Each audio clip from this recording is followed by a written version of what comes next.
तो आइए शुरुआत करते हैं आज की क्लास की। आज की क्लास हमारी क्लास 12th बायोलॉजी की है, जिसमें मोस्ट इम्पोर्टेंट क्वेश्चंस को सम्मिलित किया गया है। ये ऐसे क्वेश्चंस हैं जो पिछले साल पूछे गए हैं और आगे भी इनके पूछे जाने की पूरी पूरी प्रबल संभावना है। तो सबसे पहले हमें ऐसे ही मोस्ट इम्पोर्टेंट क्वेश्चंस आना चाहिए, फिर हम आगे बढ़ेंगे। तो सबसे पहले बायोलॉजी को सीखने के लिए हमें इन मोस्ट इम्पोर्टेंट क्वेश्चंस जो यूपी बोर्ड में पूछे जाते हैं, ये समझ आनी चाहिए। फिर धीरे-धीरे सभी क्वेश्चंस आप सीखेंगे। तो हम पहले इस श्रृंखला को करा रहे हैं जो मोस्ट इम्पोर्टेंट क्वेश्चन हैं केमिस्ट्री के, बायोलॉजी के, और फिर हम सीरियल से भी लौटेंगे। तो इसकी प्लेलिस्ट बनी हुई है biology most important questions UP board. तो आइए शुरुआत करते हैं क्वेश्चन से। देखिए, class 12th most important questions session 2026-27 के लिए चैप्टर का नाम है मानव स्वास्थ्य एवं रोग। कौन सा चैप्टर है? मानव स्वास्थ्य एवं रोग। ये क्लास 12th का एक चैप्टर है। आइए आगे बढ़ते हैं, देखते हैं कौन से सवाल हैं। देखिए, पहला सवाल है वंशागत रोग किसे कहते हैं, पूछा गया है। तो वंशागत रोग ऐसे रोग होते हैं जो जन्म से ही बच्चों में, लोगों में पाए जाते हैं। ये क्या होते हैं कि एक पीढ़ी से अगली पीढ़ी में संचरित होते रहते हैं, पीढ़ी दर पीढ़ी आगे बढ़ते रहते हैं। इनका कोई इलाज नहीं होता है। तो देखते हैं इसके बारे में। देखिए, वे रोग जो जन्म से ही लोगों में उपस्थित होते हैं तथा पीढ़ी दर पीढ़ी संचरित होते रहते हैं, मतलब आगे बढ़ते रहते हैं, वंशागत रोग कहलाते हैं। वंशागत रोग कहलाते हैं। मतलब ये वंश में क्या होता है कि ऊपर से नीचे तक चलते आ रहे हैं कुछ लोगों में। सामान्यतः इन रोगों का कोई उपचार नहीं होता है। जी हाँ, इन रोगों का कोई उपचार नहीं होता है, क्योंकि यह रोग जीन या गुणसूत्र में विकृति के कारण उत्पन्न होते हैं। ये वंशागत रोग कैसे होते हैं कि जो जीन होते हैं या गुणसूत्र होते हैं, उसमें विकृति के कारण उत्पन्न होते हैं। ये कोशिका होती है, कोशिका का ये केंद्रक होता है। केंद्रक में क्या होता है कि गुणसूत्र होते हैं। केंद्रक में यहाँ पे केंद्रिका होती है, फिर यहाँ पे जाल के रूप में गुणसूत्र होते हैं, और जब कोशिका विभाजित होने लगती है तो ये 23 गुणसूत्र बन जाते हैं, जो कि जोड़ियों में होते हैं। गुणसूत्र आप सभी जानते हैं 46 होते हैं, जो कि 23 जोड़ी के रूप में पाए जाते हैं। तो इस तरीके से ऐसे-ऐसे ये गुणसूत्र होते हैं, और गुणसूत्र के छोटे-छोटे खंड को ही जीन कहते हैं। गुणसूत्र के छोटे-छोटे खंडों को ही जीन कहते हैं। दरअसल गुणसूत्र में ही क्या होता है? डीएनए होता है। गुणसूत्र में ही क्या होता है? डीएनए होता है, और डीएनए के छोटे-छोटे खंडों को जीन कहते हैं। हकीकत में डीएनए के छोटे-छोटे खंडों को ही जीन कहेंगे, लेकिन ये डीएनए कहाँ पाया जाता है? गुणसूत्र में पाया जाता है। तो सिंपल सी परिभाषा तो फिर यही है कि डीएनए के छोटे-छोटे खंडों को जीन कहते हैं। तो उस जीन में क्या होता है? ये जो खंड होते हैं, ये कभी-कभी परिवर्तित हो जाते हैं। इसको यहाँ होना चाहिए, यहाँ आ गया। तो कोई ना कोई परिवर्तन हो जाता है प्रकृति से। तो ऐसे परिवर्तन से ही क्या हो जाते हैं? वंशागत रोग आ जाते हैं, पनप जाते हैं। उदाहरण क्या है? हीमोफीलिया वरानता। तो हीमोफीलिया देखिए एक ऐसा रोग है जिसमें क्या होता है कि रुधिर का थक्का नहीं जमता। जिसमें क्या होता है कि रुधिर का थक्का नहीं जमता। ऐसे सामान्य तौर से क्या होता है कि अगर थोड़ा-सा भी कट लग जाता है तो ऐसे पकड़े रहें या वहाँ पे पट्टी बाँध दिया जाए तो 2-3 मिनट में थक्का जम जाता है। लेकिन ऐसे व्यक्तियों में जो हीमोफीलिया से ग्रसित हैं, उनमें रुधिर का थक्का नहीं जमता है, और अत्यधिक रुधिर स्राव के कारण रोगी की मृत्यु हो जाती है। सबसे पहले इसे ब्रिटेन में महारानी विक्टोरिया में खोजा गया था, उनके वंशावली में, तो इसे शाही रोग भी कहते हैं। ये वरानता रोग क्या है? ये वरानता रोग ऐसा रोग है जो लाल और हरे रंग में, लाल व हरे रंग में विभेद नहीं कर पाता है। अर्थात इस रोग से ग्रसित व्यक्ति में से पूछा जाए कि ये कैसा रंग है और ये कैसा रंग है, तो दोनों में अंतर कर पाना उसके लिए बहुत मुश्किल होता है। तो ऐसे व्यक्ति को वरांत कहते हैं, और इसे कलर ब्लाइंडनेस रोग भी कहते हैं। वरानता को कलर ब्लाइंडनेस रोग भी कहते हैं। Colour blindness. दरअसल ऐसे व्यक्ति क्या होते हैं कि कलर में, अभी हमने बताया कि अंतर नहीं बता पाते हैं, तो इन रोगों का कोई इलाज नहीं होता है। आइए पहुंचते हैं नेक्स्ट क्वेश्चन पे। नेक्स्ट क्वेश्चन है हमारा, संक्रामक रोग पर संक्षिप्त टिप्पणी लिखिए। देखिए, पूछा गया है संक्रामक रोग से आप क्या समझते हैं। तो सामान्य तौर से कहें तो संक्रामक रोग वे रोग होते हैं जो क्या होता है कि हमें वातावरण से मिलते हैं, रोगजनकों द्वारा उत्पन्न होते हैं। रोगजनक कौन से हैं? देखिए, रोगजनक आप जानते हैं कि विषाणु होता है। क्या होता है? विषाणु होता है। और रोग किससे फैलता है? जीवाणु से फैलता है, कवक की कुछ प्रजातियों से फैलता है। तो ये देखिए विषाणु, जीवाणु, कवक इनकी अनेक-अनेक प्रजातियाँ होती हैं, तो ये सब रोगजनक कहलाते हैं, कीटाणु कहलाते हैं, जिनसे हमें बीमारियाँ मिलती हैं वातावरण से। लेकिन यहाँ पे क्या होता है कि संक्रमक के बारे में बात की गई है, तो संक्रमक रोग उन रोगों को कहते हैं जो किसी न किसी तरीके से एक व्यक्ति से दूसरे व्यक्ति में फैल जाएँ। वायु के द्वारा, कभी अन्य वस्तुओं के संपर्क के द्वारा या खाँसने-छींकने से ये रोग फैल जाते हैं एक व्यक्ति से दूसरे व्यक्तियों में, तो इनको क्या कहते हैं? संक्रामक रोग फैलते हैं। और कुछ रोग तो संक्रामक रोग ऐसे होते हैं जो कई-कई मानव आबादियों में पूरी तरीके से फैल जाते हैं। अभी 2020 की अगर बात करें तो कोरोना एक ऐसा ही रोग था संक्रामक जो बहुत तेज़ी से एक व्यक्ति से दूसरे व्यक्ति में फैल रहा था। जो अभी आप तो देखें वे रोग जो विभिन्न रोगजनकों देखिए इनके द्वारा, है ना? विभिन्न रोगजनकों द्वारा उत्पन्न होते हैं एवं आसानी से एक व्यक्ति से दूसरे व्यक्ति में फैल जाते हैं। संचारित रोग या संक्रामक रोग कहलाते हैं। उदाहरण खसरा, चेचक, हैजा, मलेरिया, कुष्ठ रोग ये सब क्या है? ये संक्रामक रोग हैं और इन रोगजनकों द्वारा होते हैं। इसमें क्या होता है छोटे-छोटे दाने होते हैं, इसमें थोड़ा बड़े दाने होते हैं। ये दोनों वायरस से होते हैं और पूरे शरीर में हो जाते हैं। ये हैजा और ये हैजे की बात करें तो ये जीवाणु से होता है, इसे कॉलरा भी कहते हैं और इसको मक्खी फैलाती है, घरेलू मक्खी जो होती है वो फैलाती है। ये मलेरिया आप जानते हैं कि मच्छर द्वारा फैलता है। कुष्ठ रोग की बात करें तो ये कुष्ठ रोग जीवाणु द्वारा होता है। इसमें क्या होती है कि त्वचा पे कोई सफ़ेद चकत्ते नज़र आने लगते हैं, फिर धीरे-धीरे पूरी त्वचा ही मनुष्य की सफ़ेद हो जाती है। तो इसे कुष्ठ रोग कहते हैं जो कि जीवाणु द्वारा होता है। ये सारे के सारे कैसे रोग हैं? संक्रामक रोग हैं, मतलब एक व्यक्ति से दूसरे व्यक्ति में हो जाते हैं। एक व्यक्ति से दूसरे व्यक्ति में पहुँच जाते हैं। तो देखिए, यह रोग विभिन्न माध्यमों द्वारा फैलते हैं। इनका माध्यम कौन-सा है? वाहक कीटों द्वारा जैसे मक्खी, मच्छर। तो देखिए मक्खी से क्या हो जाता है? हैजा फैलता है और मच्छर द्वारा क्या होता है कि मलेरिया फैलता है ना? डेंगू बुखार वगैरह ऐसा फैलता है। संक्रमित बर्तन, वस्त्र, खिलौने, साबुन, शल्य उपकरण द्वारा जो चिकित्सा के उपकरण हैं जिससे ऑपरेशन किया जाता है, अगर अच्छी तरीके से ना धुले जाएँ तो एक व्यक्ति से दूसरे व्यक्ति में रोग फैल जाते हैं। तो ये सारे के सारे रोग सबसे ज़्यादा क्या होता है कि जो हैजा है, इन सभी चीज़ों से सबसे ज़्यादा फैलता है। खाँसने एवं छींकते समय थूक की बूँदों के द्वारा, तो ये क्या होता है कुष्ठ रोग इससे सबसे ज़्यादा हो जाता है और जुकाम भी होता है। संक्रमित खाद्य पदार्थ, रुधिर, वायु, जल के द्वारा भी ये सारे रोग संक्रामक रोग। चलते हैं नेक्स्ट क्वेश्चन पे। लिखा हुआ है सिंड्रोम क्या होते हैं? 2022 में पूछा गया है या गुणसूत्री विकार पर संक्षिप्त टिप्पणी लिखिए। इस पे गुणसूत्री विकार पे। देखिए ये कुछ ऐसे रोग होते हैं जो गुणसूत्र के अनियमित परिवर्तन या लैंगिक जनन में त्रुटि के कारण लैंगिक जनन में त्रुटि के कारण मानव में हो जाते हैं। सामान्य मानव में गुणसूत्रों की संख्या आप जानते हैं 46 होती है, 46 होती है। लेकिन लैंगिक जनन में विभिन्न स्टेप होते हैं, अर्धसूत्री विभाजन होता है, निषेचन होता है, क्रॉसिंग ओवर होता है, जिसमें क्या होती है कि त्रुटि हो जाती है और जिस प्रकार से निषेचन की प्रक्रिया होनी चाहिए, यदि उस प्रकार से नहीं होती है, तो कई सारे गुणसूत्रों में परिवर्तन हो जाता है, तो जिससे व्यक्तियों में क्या गुणसूत्र 46 के बजाय 45 हो जाते हैं या बढ़ जाते हैं, 47 हो जाते हैं। तो अगर गुणसूत्र 1 या 2 कम या ज़्यादा होते हैं, तो उससे क्या होता है विभिन्न रोग हो जाते हैं, उन्हीं रोग को ही सिंड्रोम कहते हैं, उन्हीं रोग को ही सिंड्रोम कहते हैं। देखिए जहाँ पे जैसे टर्नर सिंड्रोम इसमें गुणसूत्रों की संख्या 45 हो जाती है और ये डाउन सिंड्रोम इसमें गुणसूत्रों की संख्या 47 हो जाती है। और ये देखते हैं मानव जाति में गुणसूत्रों की संख्या निश्चित अर्थात 46 होती है। ये एक सामान्य सी बात है, निश्चित होती है।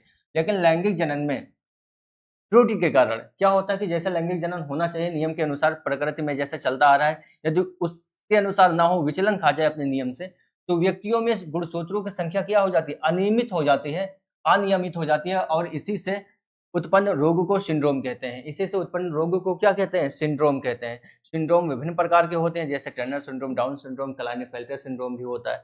तो देखिए कितनी बार पूछा गया है सिंड्रोम क्या होता है? तो सिंड्रोम एक वे विशेष प्रकार के रोग होते हैं जो लैंगिक जनन में गुणसूत्रों की संख्या में परिवर्तन हो जाने के कारण उत्पन्न होते हैं, उन्हें ही क्या सिंड्रोम कहते हैं।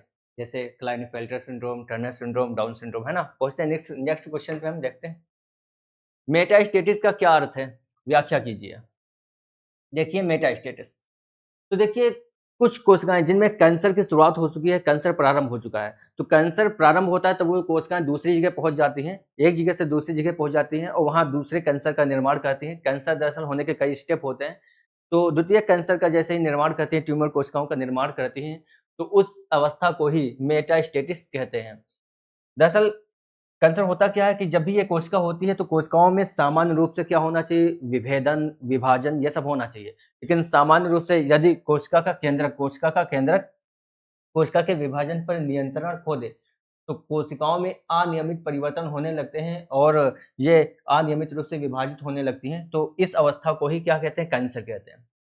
तो कैंसर से ग्रसित कोशिकाएँ जब दूसरी जगह जाती हैं और द्वितीयक ट्यूमर बना लेती हैं। जैसे इस कोशिका में क्या हुआ विभाजन पे कोशिका का नियंत्रण खत्म हो गया, तो ये कोशिकाएँ दूसरी जगह जाएँगी और वहाँ पे ये ट्यूमर का निर्माण करने लगेंगी। तो इस प्रक्रिया में यहाँ जितने ट्यूमर कोशिकाएँ बनेंगी, इन सभी को मेटास्टेसिस प्रक्रिया ही कहेंगे, अर्थात ये प्रक्रिया क्या है? मेटास्टेसिस है। देखिए, जब कैंसर कोशिकाएँ प्रभावित ऊतक से एक जगह से दूसरे ऊतक या अंगों में स्थानांतरित होती हैं, तो वहाँ द्वितीयक ट्यूमर बनाती हैं। इस प्रक्रिया को मेटास्टेसिस कहते हैं। इस प्रक्रिया में कैंसर कोशिकाएँ रुधिर के माध्यम से नए स्थानों पर जाकर नए ट्यूमर का निर्माण करती हैं। रुधिर के माध्यम से पहुँचती हैं और नए प्रकार के ट्यूमर का निर्माण करती हैं। तो ये कैंसर की शुरुआत है, इसी को मेटास्टेसिस कहते हैं। अगला क्वेश्चन है हमारा दाद। तो आइए बात करते हैं नेक्स्ट क्वेश्चन है हमारा दाद रिंगवर्म पर टिप्पणी लिखिए। देखिए, दाद एक ऐसा रोग है जो त्वचा से संबंधित है और ये कवक से होता है। कवक की कई प्रजातियां पाई जाती हैं जिनसे यह दाद रोग होता है और ये रोग भी क्या होता है? ये संक्रामक रोग है, अर्थात एक व्यक्ति से दूसरे व्यक्ति में फैल जाता है और त्वचा पर सबसे ज़्यादा इफेक्ट डालता है, प्रभाव डालता है, त्वचा पर ही होता है। और इसमें क्या होता है? छोटे-छोटे दाने होते हैं, फिर उसमें जलन होने लगती है और आसानी खुजली होती है। ये होता कब है? इसके लिए होने के लिए अत्यधिक गर्मी चाहिए और प्लस नमी मतलब पसीना चाहिए। ये मई और जून के महीनों में, अप्रैल के महीने में कम होता है, लेकिन जब जुलाई से बारिश शुरू हो जाती है या लास्ट जून से, तो ये अगस्त और सितंबर के महीनों में ज़्यादा होता है क्योंकि तब अत्यधिक गर्मी भी होती है और वायुमंडल में नमी भी होती है, प्लस पसीना भी सबसे ज़्यादा निकलता है। तो तब इस रोग के होने की सबसे प्रबल संभावना होती है। आइए देखते हैं कि दाद रिंगवर्म क्या है, तो इस पे टिप्पणी लिखना है। देखिए,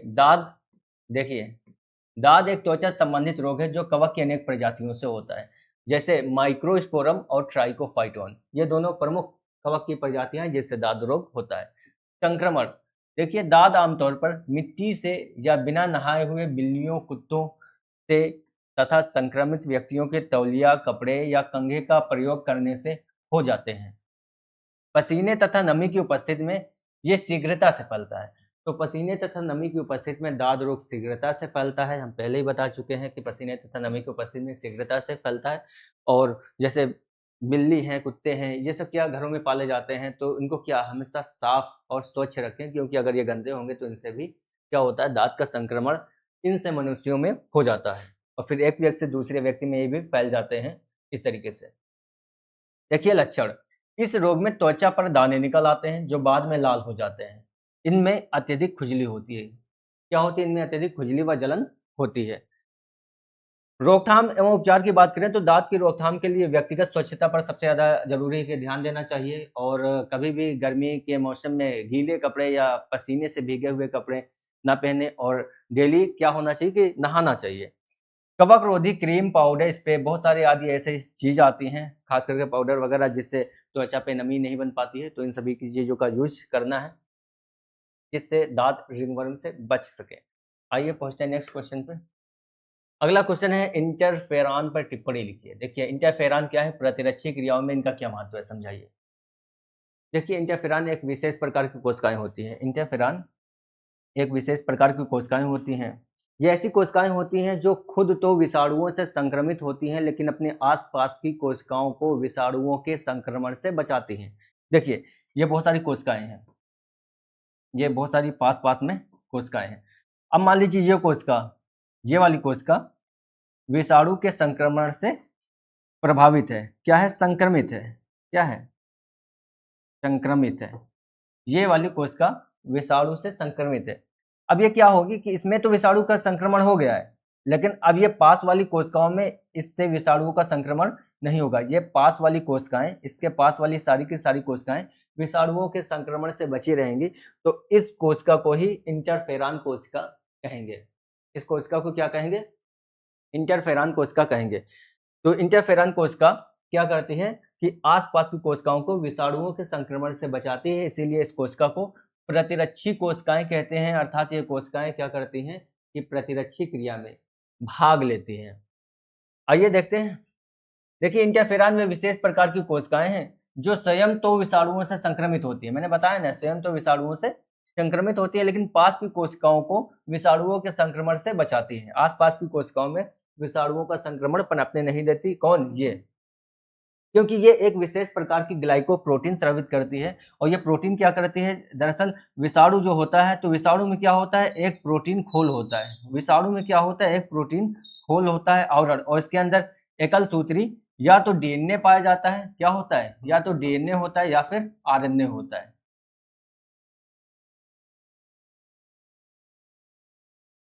क्या होता है? डीएनए होता है या फिर आरएनए पाया जाता है। डीएनए या आरएनए में से कोई एक ही चीज वायरस में पाई जाती है, उसके चारों ओर प्रोटीन का खोल खोल होता है। इस डीएनए और आरएनए को ही न्यूक्लिक अम्ल कहते हैं। न्यूक्लिक मतलब कोशिका के केंद्रक में पाया जाता है। तो जब डीएनए और आरएनए ही नहीं बनेगा तो कोई भी कोशिका बन नहीं सकती है, चाहे वो जीवाणु की कोशिका हो, चाहे वो विषाणु की कोशिका हो, या मानव की कोशिका हो। कोशिकाओं में विभाजन होने के लिए, गुणन होने के लिए, 1 से 10 कोशिकाएं बनने के लिए, मतलब पूरा, तो इसमें क्या होता है कि डीएनए या आरएनए का विभाजन ज़रूरी है, कोशिकाओं के केंद्रक का विभाजन ज़रूरी है। अब आप कहोगे कि कोशिकाओं में विभाजन क्यों होता है? जैसे अभी अगर कोई कुछ त्वचा पर घाव हो जाता है, कट जाते हैं आप, तो कुछ दिन में वो क्या होता है कि वहाँ पे पूरी कोशिकाएँ भर जाती हैं और वो रोग ठीक हो जाता है। तो वहाँ पे पहले स्पेस होता है, फिर वो त्वचा आपस में जुड़ कैसे जाती है? कोशिकाओं के विभाजन के द्वारा। एक बच्चा छोटा-सा होता है, फिर वो धीरे-धीरे बड़ा क्यों हो जाता है? कोशिकाओं के विभाजन के द्वारा। जो ऑपरेशन किया जाता है, तो डॉक्टर क्या करते हैं, तो उस ऑपरेशन करने के बाद त्वचा को क्या टाँके लगा देते हैं। ये नहीं कि फेविक्विक से त्वचा को चिपका देते हैं, तो ऐसा कुछ नहीं होता है। बाद में टाँके ओपन कर दिए जाते हैं, कोशिकाएँ आपस में जुड़ जाती हैं त्वचा की। क्यों? कोशिकाओं के विभाजन के द्वारा। तो कोशिकाएँ के जब विभाजन होगी तभी कोशिकाओं का समूह या अस्तित्व बना रहेगा। तो यहाँ पे क्या है कि ये इसमें एक विशेष, ये देखिए, इंटरफेरॉन एक ग्लाइकोप्रोटीन, कौन-सी? ग्लाइकोप्रोटीन पदार्थ स्रावित करती हैं। यह पदार्थ ही विषाणुओं के गुणन को रोक देता है। अर्थात विषाणुओं के गुणन, विषाणु बहुत तेज़ी से 1 से 2 बनता है, 2 से या 4 बनता है, बहुत तेज़ी से भागता है। तो विषाणुओं के न्यूक्लिक अम्ल संश्लेषण तंत्र को बाधित करता है। कौन? इंटरफेरॉन कोशिकाओं में। इंटरफेरॉन कोशिकाओं में क्या होता है? विषाणु के गुणन को रोक देता है। इन इंटरफेरॉन कोशिकाओं से एक ग्लाइकोप्रोटीन पदार्थ स्रावित होता है, और यह पदार्थ विषाणुओं के गुणन को रोक देता है और विषाणुओं के न्यूक्लिक अम्ल संश्लेषण तंत्र को बाधित करता है। विषाणुओं के न्यूक्लिक अम्ल मतलब विषाणु में जो डीएनए या आरएनए में से कोई एक चीज पाई जाती है, तो इसी को कहते हैं न्यूक्लिक अम्ल। इन दोनों को कहते हैं न्यूक्लिक अम्ल। तो इसके संश्लेषण को बाधित करता है कौन? ग्लाइकोप्रोटीन। तो इस प्रकार इंटरफेरॉन से संक्रमित कोशिकाओं के आसपास की कोशिकाओं में विषाणुओं का संक्रमण फैल नहीं पाता है। तो इस प्रकार से ये कोशिकाएं क्या है? प्रतिरक्षी क्रियाओं में भाग लेती हैं। तो प्रतिरक्षी क्रियाओं में इनका क्या महत्व है? आसपास की कोशिकाओं को संक्रमण से बचाती है। खुद तो संक्रमित है, लेकिन आसपास की कोशिकाओं में संक्रमण नहीं पनपने देती हैं। आइए पहुंचते हैं नेक्स्ट क्वेश्चन पे। ये क्वेश्चन हमारा न्यूमोनिया रोग पर टिप्पणी लिखिए, या न्यूमोनिया की रोकथाम पर संक्षिप्त टिप्पणी लिखिए। न्यूमोनिया के कारक लक्षण है ना, कारक लक्षण, उपचार एवं बचाव के उपाय का वर्णन कीजिए। देखिए कितना इंपॉर्टेंट क्वेश्चन है, बहुत ही इंपॉर्टेंट क्वेश्चन की श्रृंखला लेकर हम इस सीरीज में चल रहे हैं। तो देखते हैं निमोनिया के कारक तथा लक्षण बताना है आपको। यह देखिए निमोनिया, यह रोग स्ट्रेप्टोकोकस न्यूमोनी तथा हीमोफिलस इन्फ्लुएंजी नामक जीवाणुओं से होता है। मुख्य रूप से ये किससे होता है? जीवाणुओं से होता है। जीवाणुओं का नाम क्या है? हीमोफिलस इन्फ्लुएंजी और स्ट्रेप्टोकोकस न्यूमोनी। स्ट्रेप्टोकोकस न्यूमोनी और हीमोफिलस इन्फ्लुएंजी जीवाणुओं द्वारा होता है। इस रोग के रोग कारक जीवाणु, कवक या प्रोटोजोआ कोई भी हो सकते हैं। जीवाणु से मुख्य रूप से होता है और ये वायु द्वारा भी फैलता है। निमोनिया क्या होता है? वायु द्वारा भी फैलता है। लक्षण, इस रोग में फुफ्फुस या फेफड़ों के वायु कोष्ठ संक्रमित हो जाते हैं। फुफ्फुस क्या? स्पंजी होता है, फेफड़ा जो मानव का होता है स्पंजी होता है, उसमें जगह-जगह वायु कोष्ठक होते हैं, और वहीं से कार्बन डाइऑक्साइड और ऑक्सीजन का क्या होता है कि इंटरचेंज होता है आपस में। तो जो इसमें जो वायु कोष्ठक होते हैं, उसमें क्या होता है? वायु कोष्ठक संक्रमित हो जाते हैं और इसके कारण वायु कोष्ठकों में तरल यानी पानी भर जाता है। कभी-कभी सुना होगा कि इनके फेफड़ों में पानी भर गया है, तो ये सबसे ज़्यादा होता है ऐसे व्यक्ति में जो व्यक्ति न्यूमोनिया रोग से ग्रसित होते हैं, जिसके कारण सांस लेने में परेशानी होती है। सांस लेने में परेशानी तो होगी ही, क्योंकि इनमें वायु कोष्ठक है, वायु आनी चाहिए, ऑक्सीजन बाहर से आनी चाहिए, और कार्बन डाइऑक्साइड शरीर के अंदर से आती है और फेफड़े से बाहर निकल जाती है। अब उसमें तरल भर जाएगा तो दिक्कत तो होगी और सांस लेने में परेशानी होगी, जिसके कारण सांस लेने में परेशानी होती है। इस रोग के लक्षण क्या है? ज्वर भी होता है, ठिठुरन भी होता है, खांसी और सिर दर्द, कई सारे रोग इसमें होने लगते हैं। किसमें? न्यूमोनिया में। तो न्यूमोनिया रोग के लक्षण की बात करें तो देखिए ये इतने सारे लक्षण हैं। तो बाकी हम देखते हैं अगली स्लाइड पर इसके उपचार क्या है, रोकथाम एवं उपचार। तो रोगी को ठंड से बचाना चाहिए जो निमोनिया से ग्रसित हो। खाने में तरल और सुपाच्य भोजन देना चाहिए। रोगी को पूर्ण विश्राम करना चाहिए। और दवाइयों के रूप में अगर देखें तो यहाँ टेट्रासाइक्लिन है, एरिथ्रोमाइसिन है, क्लोरामफेनिकॉल है, पेनिसिलिन है, आदि प्रतिजैविक औषधियों का प्रयोग करते हैं डॉक्टर लोग। ये खुद आपको नहीं करना है, डॉक्टर की सलाह पर ही कोई दवाई लेनी है। यहाँ पे केवल बताया गया है कि इतनी दवाइयाँ यूज की जाती हैं। देखिए पेनिसिलिन एक ऐसी दवाई है जो जीवाणुओं से होने वाली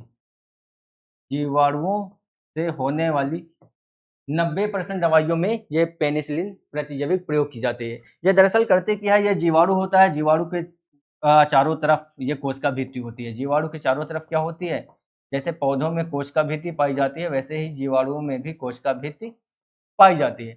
तो ये कोशिका भित्ति को पेनिसिलिन क्या करती है, ओपन कर देती है, खोल देती है, कोशिका भित्ति को गला देती है। तो जब जीवाणु के ऊपर उसकी त्वचा ही नहीं रह जाएगी, त्वचा तो खत्म हो जाएगी, तो जीवाणु भी समाप्त हो जाएगा। तो जब रोग का कारक ही नहीं रहेगा तो रोग तो ठीक भी हो जाएगा। जैसे मनुष्य के ऊपर अगर त्वचा को हटा दिया जाए तो जाहिर सी बात है बहुत सारे रोग हो जाएंगे। सारे रोगाणु जो वातावरण में वो सीधे हमारे शरीर के अंदर चले जाएंगे, क्योंकि हमारे शरीर में बहुत सारी ऐसी क्रियाएं हैं जो हमें रोगों से बचाती हैं। सबसे पहले यही है कि त्वचा है और कई सारी प्रतिरक्षी क्रियाएं हमारे शरीर में होती हैं जिससे हम बीमारियों से अर्थात रोग कारकों से बचे रहते हैं। तो यहाँ पे हम देखते हैं कि पेनिसिलिन सबसे ज़्यादा उपयोग की जाती है किसमें, जो रोग जीवाणु द्वारा होते हैं। और उसके बाद ये क्लोरामफेनिकॉल भी बहुत ज़्यादा प्रयोग की जाती है। आइए पहुँचते हैं नेक्स्ट क्वेश्चन पे। नेक्स्ट क्वेश्चन है हमारा, मनुष्य में आमाशयसार अमीबियासिस रोग किससे उत्पन्न होती है। देखिए आमाशयसार अमीबियासिस एक ऐसा रोग है जिसमें पेट दर्द होती है, वोमिटिंग मतलब उल्टी होती है, पेचिस होती है और मल में अत्यधिक खून आ जाता है। और ये क्या होता है, ये सबसे ज़्यादा तब होता है जब हम प्रदूषित पानी या प्रदूषित भोजन खा लेते हैं, बिना हाथ धुले खाना खाने बैठ जाते हैं। तो अगर साफ सफाई रखें तो ये अमीबियासिस कतई ये रोग नहीं होगा। आइए देखते हैं इसमें। तो देखिए कितनी बार ये पूछा गया है, कितना इंपॉर्टेंट मोस्ट इंपॉर्टेंट क्वेश्चन है ये यूपी बोर्ड के लिए। देखिए एंटी अमीबा हिस्टोलिटिका। अमीबा की बहुत सारी प्रजातियां होती हैं। दरअसल अमीबा है क्या, अमीबा एक कोष की जीव है। अमीबा क्या है, यहाँ पे बता रहे हैं, अमीबा एक कोष की जीव है और अमीबा जंतु की श्रेणी में आता है। अमीबा जंतु की श्रेणी में आता है और अमीबा प्रोटोजोआ वर्ग में आता है। किसमें आता है, प्रोटोजोआ। किसमें आता है, प्रोटोजोआ। प्रोटोजोआ एक वर्ग है प्रोटिस्टा का। किसका वर्ग है, प्रोटिस्टा का। प्रोटिस्टा एक वर्ग है जिसमें प्रोटिस्टा एक संघ है पूरा, जिसमें एक कोष के जीव आते हैं, विकसित जीव आते हैं। मतलब कोष जीवों का शरीर एक कोशिकाओं से मिलकर बना होता है और उसमें कोशिका के अंदर सभी अंग उपस्थित होते हैं। तो ऐसे जीवों को, एक कोष की जीवों को प्रोटोजोआ के अंतर्गत प्रोटोजोआ वर्ग में रखा गया है। तो इस तरीके से अमीबा की कोई आकृति नहीं होती है और अमीबा की कई प्रजातियां बीमारी फैलाती हैं। जैसे अगर बात करें एंटी अमीबा जिंजिविलिस जो मनुष्य के दांतों में पाया जाता है और पायरिया रोग के लिए जिम्मेदार है। तो यहाँ पे प्रोटिस्टा वर्ग में अमीबा पाया जाता है।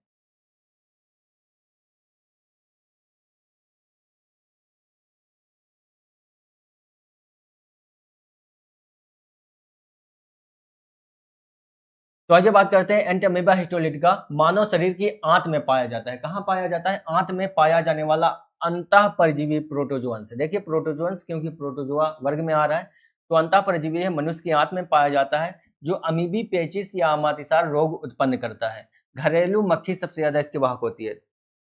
दरअसल घरेलू मक्खी विषैली कतई नहीं होती है, लेकिन ये सबसे ज्यादा रोग को इधर से उधर फैलाती है, गंदगी पैदा करती है, हर एक जगह बैठ जाती है। 10 जगह से एक जगह से गंदगी लाती है, दूसरी जगह बैठती है, यहाँ की गंदगी प्लस दूसरी जगह ले जाती है। तो इस तरीके से बहुत सारे रोगों का संचरण करती है ये घरेलू मक्खी। उनमें से एक कौन सा है, एंड उनमें से एक रोग कौन सा है, अमीबियासिस भी है। क्या है, आमादिसार या अमीबियासिस। देखिए रोकथाम या नियंत्रण की बात करें तो भोजन को अच्छी तरह से पकाकर खाना चाहिए तथा फल सब्जियों आदि को ठीक प्रकार से धोना चाहिए, क्योंकि कोई भी गंदगी हो वायुमंडल में वातावरण में रखे रहते हैं तो अच्छी तरीके से धुलना चाहिए और भोजन को अच्छी तरीके से पकाना चाहिए जिससे रोगाणु कीटाणु समाप्त हो जाए। नियमित रूप से नहाना चाहिए, है ना, बहुत सारे रोगों से ये बचाता है। नाखून काटना चाहिए, आप जानते हैं तो क्लास 5 और 6 से बताया जाता है कि नाखूनों में गंदगी भर जाती है ना। तो अब आप यहाँ पे पढ़ रहे हैं क्योंकि नाखूनों में गंदगी भर जाती है, फिर उसमें विभिन्न प्रकार के रोगजनक आ जाते हैं, फिर वो खाने के साथ शरीर में अंदर चले जाते हैं। इसीलिए भोजन से पूर्व हाथ भी धुलना चाहिए। स्वच्छ जल का प्रयोग करना चाहिए। रोगी को स्वस्थ मनुष्यों से अलग रखना चाहिए, क्योंकि इससे क्या होगा, ये भी क्या होगा, एक व्यक्ति से दूसरे व्यक्ति में फैलने की संभावना इसकी होती है। तो ये क्लास हमारी यहीं तक, हमारी सीरीज जैसा कि हम बता चुके हैं इंपॉर्टेंट क्वेश्चन की सीरीज चल रही है, तो हम बायोलॉजी के भी इंपॉर्टेंट क्वेश्चन लाएंगे क्लास 10th के लिए, 12th के लिए। ठीक इसी तरीके से हम केमिस्ट्री के भी इंपॉर्टेंट क्वेश्चंस क्लास 10th और 12th दोनों के लिए लाएंगे। इनकी अलग अलग प्लेलिस्ट बनी है। पहले हम ये इंपॉर्टेंट क्वेश्चंस की सीरीज यानी श्रृंखला को पढ़ाते हुए आगे बढ़ेंगे, फिर जब ये श्रृंखला समाप्त होगी फिर हम जैसे पढ़ा रहे थे सीरियल से वैसे पढ़ाते हुए नजर आएंगे। तो सबसे पहले इन्हीं क्वेश्चंस को कराएंगे जो इंपॉर्टेंट क्वेश्चंस यूपी बोर्ड में पूछे गए पिछले साल। तो अगर आपको ये क्लास समझ में आई है, अच्छी लगी है, तो इस क्लास को लाइक करिए और आपके अपने यूट्यूब चैनल ज्ञान सागर यूपी बोर्ड को सब्सक्राइब करिए।